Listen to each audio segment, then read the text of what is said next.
Welcome back to the Pitlane Pals Formula One podcast. Put a bit more emphasis on that intro today. I'm a bit more awake than the last episode we recorded, the preview. We have just watched the Brazil Grand Prix. It is 2 days later, though. It is September 5th, Tuesday, a couple days after the race took place. But Max Verstappen drove a beauty of a drive. And as much as I was not rooting for Max in this championship, in all honesty, I have a lot of respect for that and how it played out. And while I do think he wouldn't have probably... no, he would have won. He won by 18 seconds. 19 That's and a half so messed seconds. up.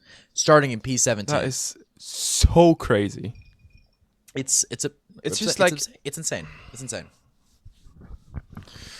At the same time, though, it's what a world champion does. No, I agree. It's what the greats do, and unfortunately for Lando Norris, he was going up against one of the greats. I'm gonna say that in past tense, because I do think, as much as we tried to keep the conversation going for as long as possible, I do think it's over. Yeah, I think the championship battle has I think concluded. so too. I think so too. But it was amazing drive from Max. Like, as much as I was watching the race, thinking, God, come on, Norris, push, get by fucking Russell, come on. I just thought, dude, what this guy's doing right now, specifically his first lap, I was just left in awe. On the first lap, I thought Sergio Perez was not the one who spun. I thought it was Max for a second. And then I thought so too. I was like, oh my God, no way. And then I realized, no, that was Sergio Perez. Max Verstappen's in P10. How the 7 places in 1 lap? Are you serious? Are you kidding me? In the wet as well. Me? God, I will say though, coming through the pack, everyone was waving through. Even Piastri.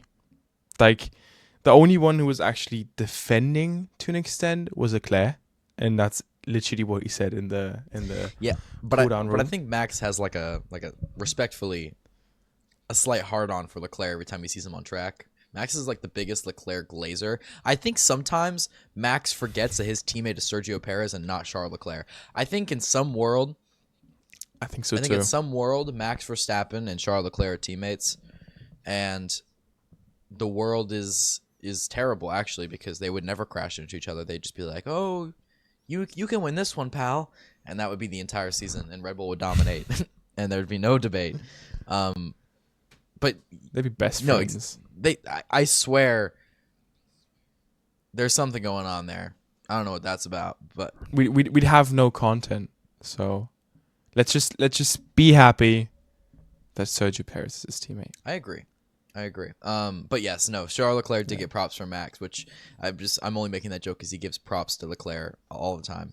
And he said it in a weird way though. Like, you probably saw the clip, right? He was like, "Yeah, Leclerc was actually decent." Yeah, he said that like in the post race interview, right? And I just thought or like in the cool down room, he was like, "Then I got stuck here for a while because Leclerc is actually decent." I just thought, okay, like he's also in a Ferrari, which is better than all the other cars you overtook. But great take, buddy. Yeah. At the same time, Piastri didn't defend at all. Yeah, what was that about? I'll say this: it was a dive bomb. No, but I don't. Piastri just like he waved him through. He's like, he literally waved him through. Max? Like no defense at all. Honestly, and I was like thinking, okay, Max is cutting through the field, right? We expected this to happen, right? We literally, title of last episode is "Let's not forget it's Max." And then Piastri's the next up. I think, okay, he's going to be caught up for like 2-3 laps. Turn 1, Piastri just waves him through. And yeah, it's a dive bomb, but like, it's not like it's big news that Max posed those dive bombs in Sao Paulo. Like, seriously? Yeah, no, it's it was a crazy drive from Max, and I don't want to discredit anything from saying Piastri let him by or whatever. It was there's Yeah, not no, even no, a no, no. I'm not and trying for a to say that. second I was Yeah. like, okay, yes, Max was driving well, but he also got lucky with the red flags. No, He still has to it pit. was just it was a beautiful drive and a really poor strategy call from McLaren, by the way, to bring Lando in when they did. Just doesn't make any sense. And we kind of strayed away from the stupid mistakes from the McLaren garage for a couple race weekends there, and it looks like we're right back to it. I don't know what that was. Just that made no sense. I don't know why Russell went in either. It just did not make any sense to pit when they did. Even more so for I'm Leclerc. so like, I was so confused. Like, we saw the incident happen, and correct me if I'm wrong, It was the whole card. but McLaren and Russell were like the last corner as it happened, as the VSC came out. They had just gone past the pit, and then by the time they came around, they ended the VSC. Right as they went to the pit on the second lap. No. But before that, first lap, the VSC started before they were by the pit. Yes, I think so. Where I'm just thinking, pit them the first lap if you're gonna pit them.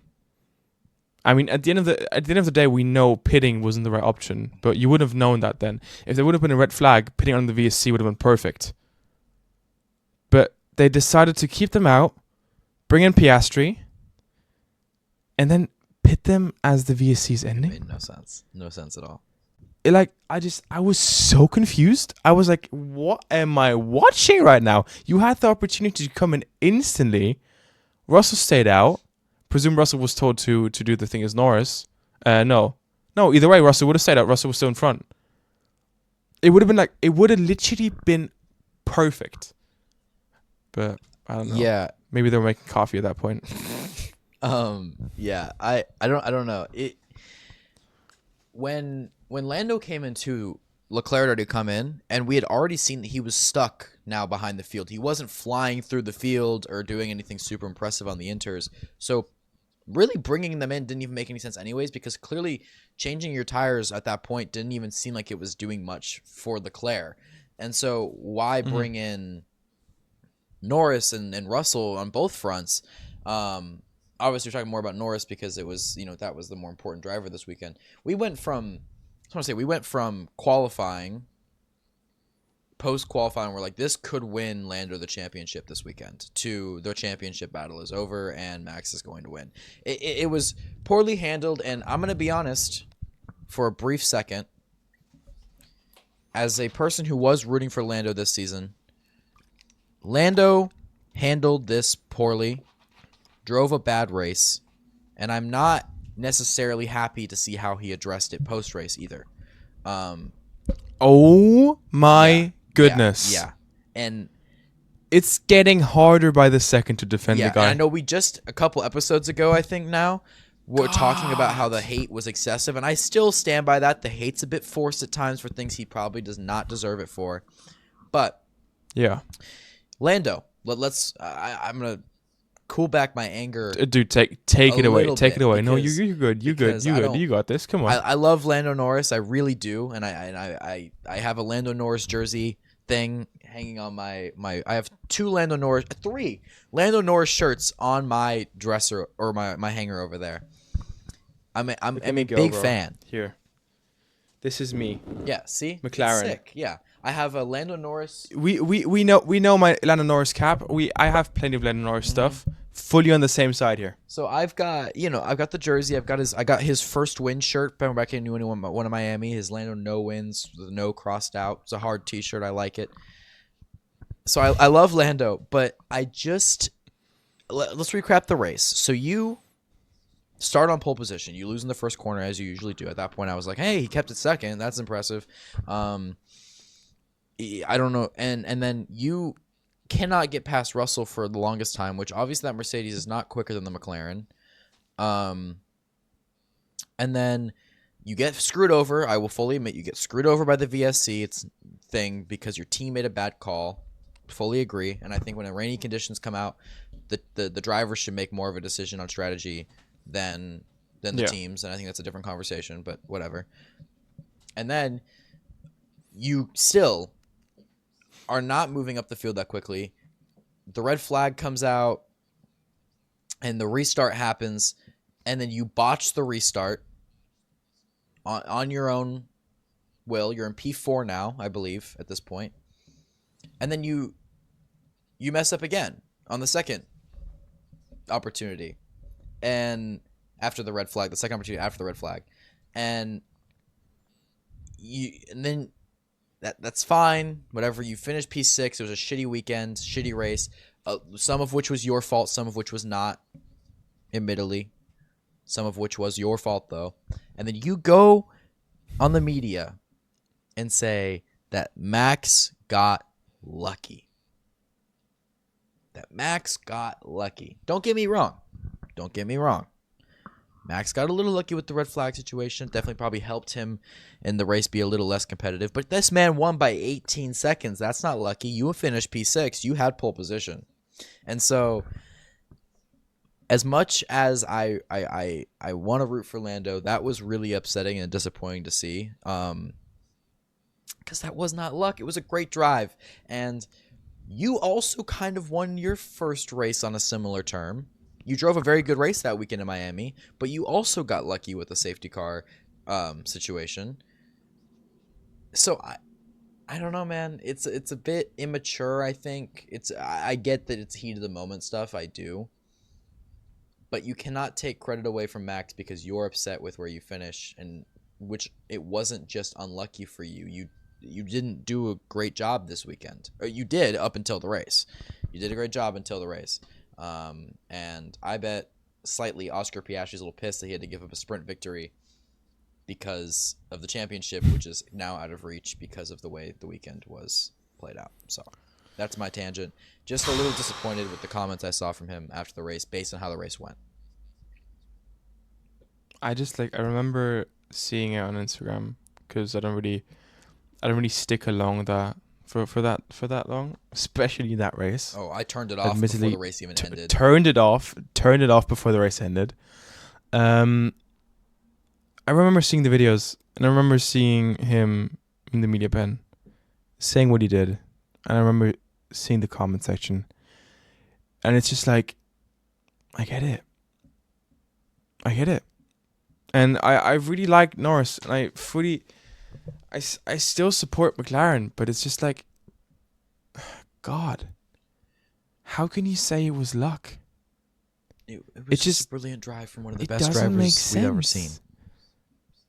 Exactly, like 17th respect to first. A little bit. What the fuck? You went from first to sixth? That's not luck. There's obviously a certain point where if like something insane happened, sure, it could have been luck. But no, the way that race played out, that was largely 90% Max's pure pace. And it must have been that he was like very focused on the red flag situation, which obviously was luck. Alpine didn't end up on the podium because they had a mega pace all weekend. We're going to talk about that in a second. But Ocon, I'm pissed that it was him out of all people. But Jesus, he was flying. Yes, but like they wouldn't have ended up second and third if they wouldn't have been red flag. They were like, yes, they were flying. Russell and all of them had plenty of time to catch up. True. And Ocon also stayed. I remember off the red flag restart, the first one. Ocon went like 8 seconds ahead of Max. And then either way, I'm just saying. I don't know, bro. Maybe the Alpines should just go fucking sailing or something. They built an amazing boat, but they did not build an amazing race car. They built a boat. They fully built a boat. They have not done well at a single race this season.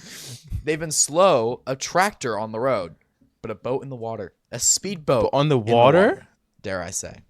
Holy shit. Look at them go. Big day for French people. God. Big day for big day for the French. I almost consider bringing on you know who for this episode. I know who. One of our just so he could like boast about Alpine for the entire episode. But he's a big Alpine fan, and his Instagram story was just him reposted the picture of the podium. It was like just like big ass title like rah, because he was so fucking happy. Dude, and I just thought, Alpine Jesus fans Christ. along. Also, I know we're kind of getting off wherever you were going to go with this, but now we're on the Alpine topic. But think about the amount of money they just won, or could win. How many places did they gain? 4? The constructors? They weren't last. Now they're 6th. So I think they gained 3 in the constructors. That's insane. Yeah, because they gained so much money. They were in P9 because I think they were at 16 points roughly around there, and then they were right behind Williams, and then they gained 35 points, and now they're in 6th place. Do I think Haas can definitely come back at them? Yeah, but 100%, that's 100%. crazy. Let them have their moment. Talking about money, though, our boy. What's his real name? I think it's Lance Strulovic, because his real name isn't Lance Stroll. Can we? Oh my goodness, dude! That I almost forgot it happened because so much went on in that race. But we cannot forget that Lance Stroll fully just like drove into the gravel. It's just like, I mean, he had the reverse in, right? He could have just reversed out. Everything would have been fine. I don't know what he was thinking. Maybe he thought, well, Alpine, they have a great boat. Let's see if our car is just maybe better in the gravel. No, you can't even make that argument because he didn't know yet. That was pre-Alpine. He didn't. That was pre-Alpine podium. Sorry, pardon the car noises. Either way, it's just like the funniest aspect of this, though, which we can't forget. I don't know if this is true, but the commentator said this. And I sadly haven't seen it on TikTok or anywhere. But the crowd was chanting Drugovic as it happened, which for the people that don't know is the Aston Martin reserve driver. He's Brazilian, and I love that. They were chanting it. I heard it on the TV, and then I saw videos on social media talking about it later on Twitter. At least Twitter got a hold of that for sure, which was funny. That was funny. Stroll needs to go. Just so good. Honestly, get him out. We've talked about this. Get him a spot in tennis. Tennis doesn't want him either, though. Yeah. So I think when we talked about that, somebody in the comments was like, as a tennis fan, we don't want him either. What's funny too is we hate on like 2 people on this podcast more than anybody else, and it's Esteban Ocon and Lance Stroll. And one of them, so easy to hate on. Them put it in the gravel before the race even started. The other one ended up on the podium. So I'm like a little bit torn, but I hate Stroll a lot more than I hate Ocon. So true. And you know what? True. The post race video with Ocon and Gasly on like doing their little interview together. So was cute, that was adorable. Sweet. That was sweet. That was adorable. I know they've got some history, some beef. God, so cute. It was good to see. It kind of felt like they're like if I was reading a book about them or like watching a movie about their story in some capacity, that would have been like the ending. And it was sweet. It was sweet. I'm sure they probably still don't fuck with each other that heavy. 100%. This was like a good act on. The fooled me. Yeah, it's the rare peak. Yeah. Just like it's at peak now, and you already know next few races. Well, now they're gonna go down again, 100%. They're gonna get cocky and watch them crash into each other again. Yeah. Full circle. It's gonna end how it started. Talking about driver lineups. Oof. Talking about driver lineups. In Brazil, actually, I'll talk about that more when we get to the predictions. But out of all the 3 competing for the Red Bull seat next year, Yuki Tsunoda finished first. Just wanted to mention that. And Yuki Tsunoda did drive a brilliant drive as well.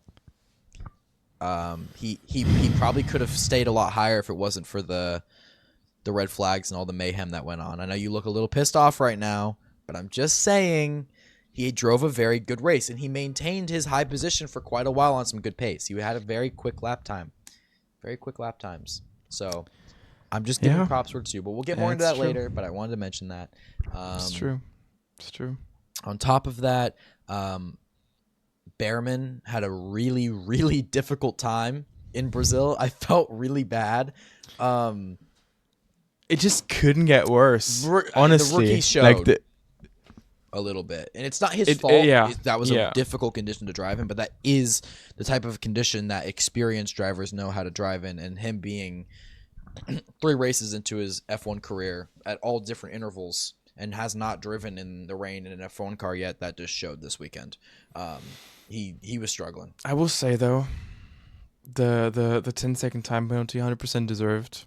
Not gonna go against it, but just like, it was just such a weird incident. Yeah, like he ran into the back of him, and it just like, it felt a bit like he then misjudged how long the car actually was. I guess I don't feel like, because it happened close to the apex of the corner, right? So this is actually more the part of released off the brake and now going back onto power. Yeah. And I don't know if he I guess he misjudged it, but it was such a weird love tap. It was weird. But at the same time, Jesus Christ, this weekend, this was probably the longest quali I've ever seen in my entire life because of all the red flags. God. Yeah. Holy shit. It was so long. Yeah. Like, well, not to mention Sainz bottled they had gotten postponed by to the next day already. So if you really want to count from when it was supposed to start, it was a really long qualifying. But yeah. So Sainz crashed. Alonso crashed. I think Albon actually crashed as well. I think he did. Could be wrong here. Albon crashed in qualifying. Yes, he did. Yes, he did. I was trying to remember if it was Colapinto or Albon. He did. It was Albon. Yeah. Oh, we actually also have to talk about qualifying, because and we have to talk about the sprint. Jesus Christ, run it back. Well, holy okay, shit! Hold on. We have a lot of things to cover here. Well, we're doing the Grand Prix review. Don't have to cover anything, but there is some interesting topics. So, Okay. I'll make it quick. I'll make it quick here. Sprint and also qualifying, they kind of go hand in hand with what happened. FIA has been so slow in Brazil. Like, the decision making has been shockingly slow. In the sprint race, they waited so long for the VSC to come out. Like, holy shit. And I was sitting there thinking, like, okay, are we waiting for Verstappen to catch up? Are we waiting for McLaren to swap positions at the same time? Why are we waiting? What's not decided here? There's a car on track literally right there. What the fuck am I watching here? And I don't know. I think they even took 3 laps. I think. Like, it was so long. Yeah, it took a while. And McLaren then obviously swapped positions. And as they swapped, VSC came out again. That was weird. And then that was really weird. But I will say VSC also ended before the end of the race. But I'm just saying, it was really weird. It was really, really weird. And then in qualifying, the same thing kind of happened. Because the red flag in Q3 was really, really late.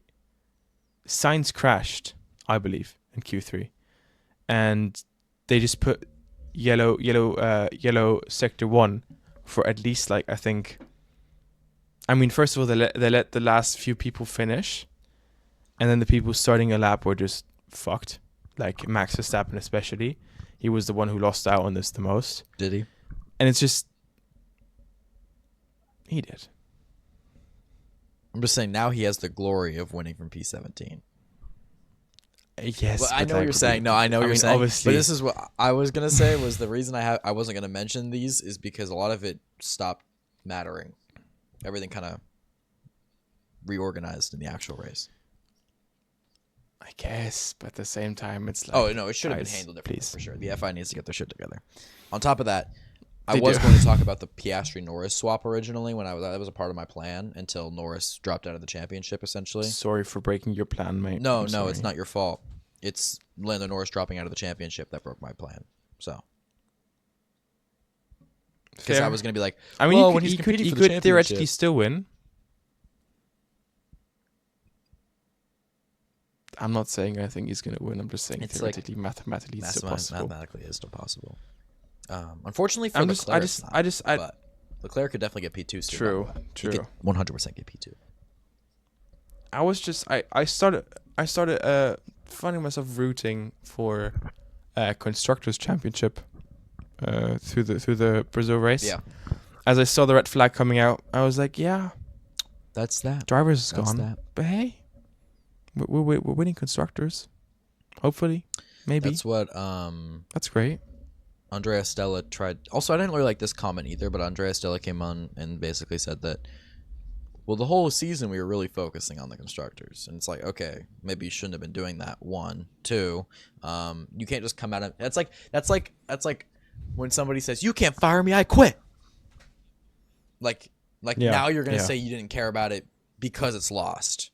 So it's just a bit like, dude, just take your L, and like again. I really like McLaren. I like Andrea Stella. I like Lando Norris. Sorry, if there's music on the street. But it's just some of the media stuff after has really disappointed me. So it makes me sad. Like I remember the good old days with Lando. Remember the good old days with Lando when he won in Miami, and I was just like kicking my feet. I was so happy.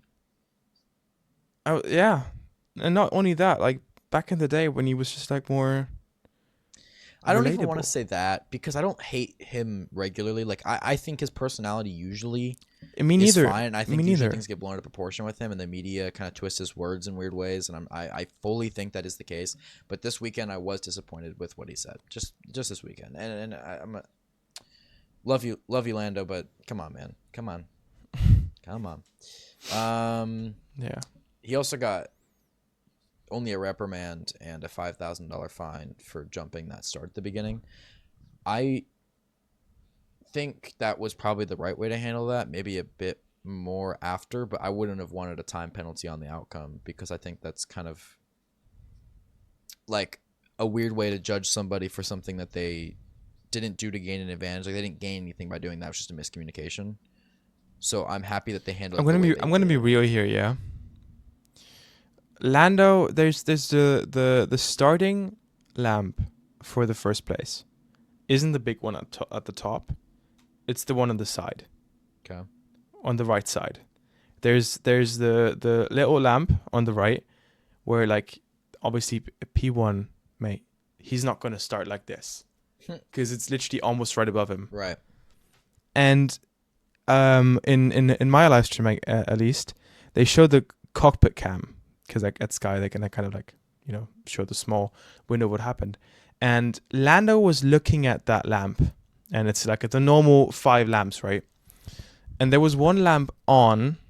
And then all of a sudden it went off. And that's what Norris reacted to. Because for that, he was like, okay, I have to leave now. I have to go. This is my sign to do another lap. No, and that makes sense. The big lamp in the middle at the top was still fully yellow. And nobody started, other than the people in the front, who either saw the lamp on the front right going out, or then just thought, okay, Norris is going, so we're just gonna go as well, I guess. Yeah.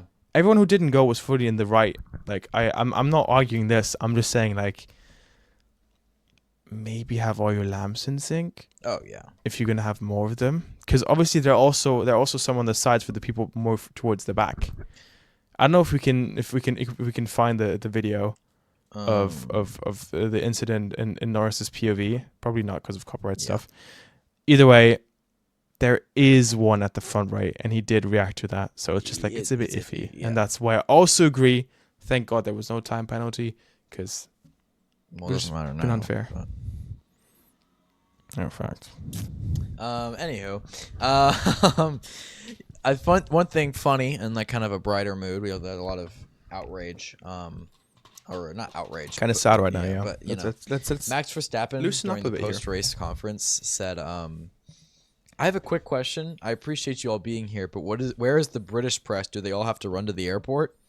Basically calling out the fact that the British media just does not give a fuck about any drivers that aren't from Britain, and that's very, very real. I think that comment was just really, really funny. I wanted to point that out because It was a funny moment, yeah.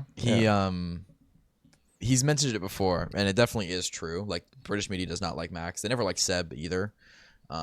It's always kind of been that way. You know, they love Lewis. Lewis does well. They're all over the place, but you know, as it goes, I suppose. Trying to think what else happened. I mean, Hamilton looked really bad this weekend, which was weird.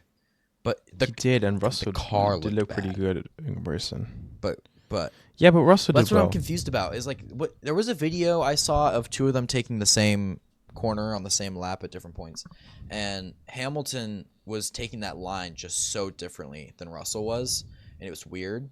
So I don't know if like something was fucked up with Lewis's car. There's obviously no way for me to confirm or deny that. I don't know how that works. But that was just an observation I made. Like, his line was way different. Like, he was way shallower and a lot less way less aggressive. Jesus, way less. I'm not a toddler. Yeah. It's just Yeah. I have one more thing. Yeah. One more random fact. Okay, random fact time. It's only one random fact, so we're not gonna. It's just that V-Carb will rebrand for 2025 to Racing Bulls. Just Racing Bulls.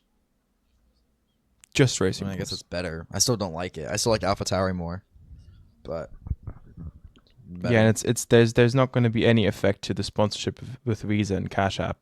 They just kind of notice that The name is sucks. shit, I guess. Visa Yeah. Cash App Racing Bulls. They must have saw my name. fucking complaints. Yeah, they thought. They saw Oof. Caden from the Pitlane Pals Caden from the podcast Pitlane Pals was complaining, and they had to take action. They knew the market's not going to like this. Yeah. I also think something that I felt really bad about during this weekend was Nico Hülkenberg getting disqualified. I don't know if you watch. Obviously, I know you watched the German broadcast, but the international broadcast I was watching with David Croft, you know, and everything.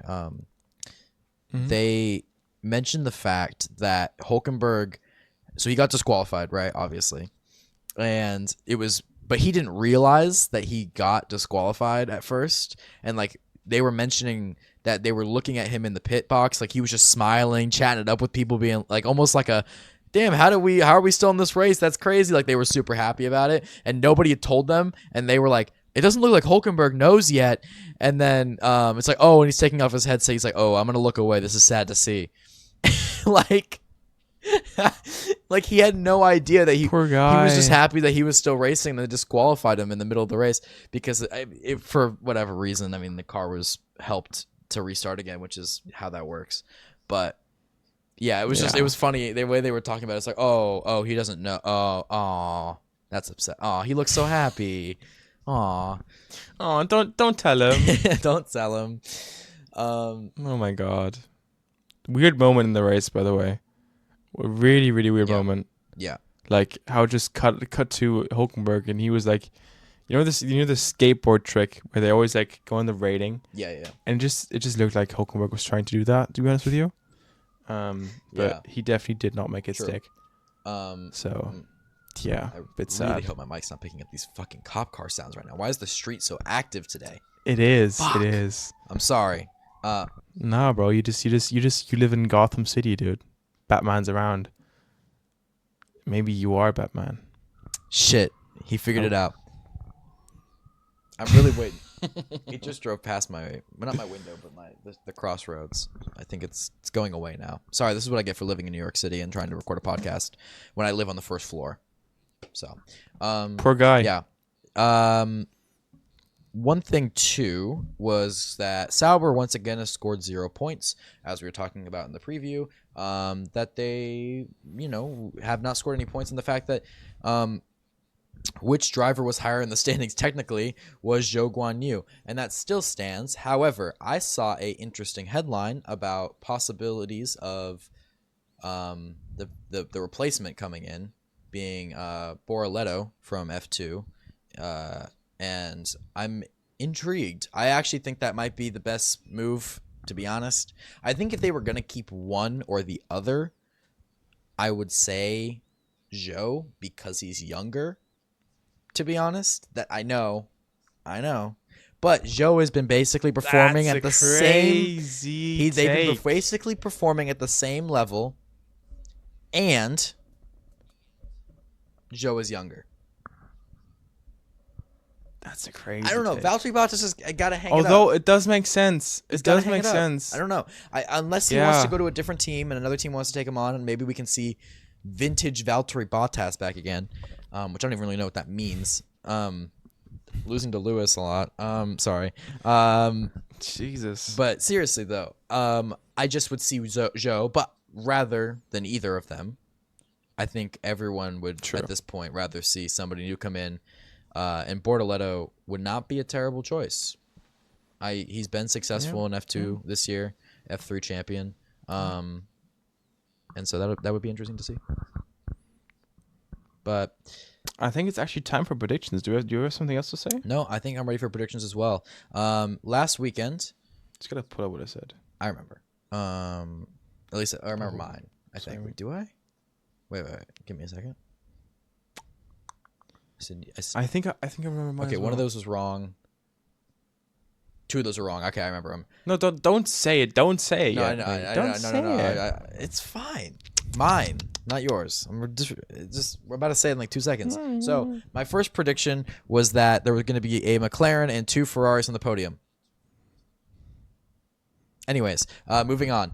My second prediction was that Yuki Tsunoda was going to beat Liam Lawson.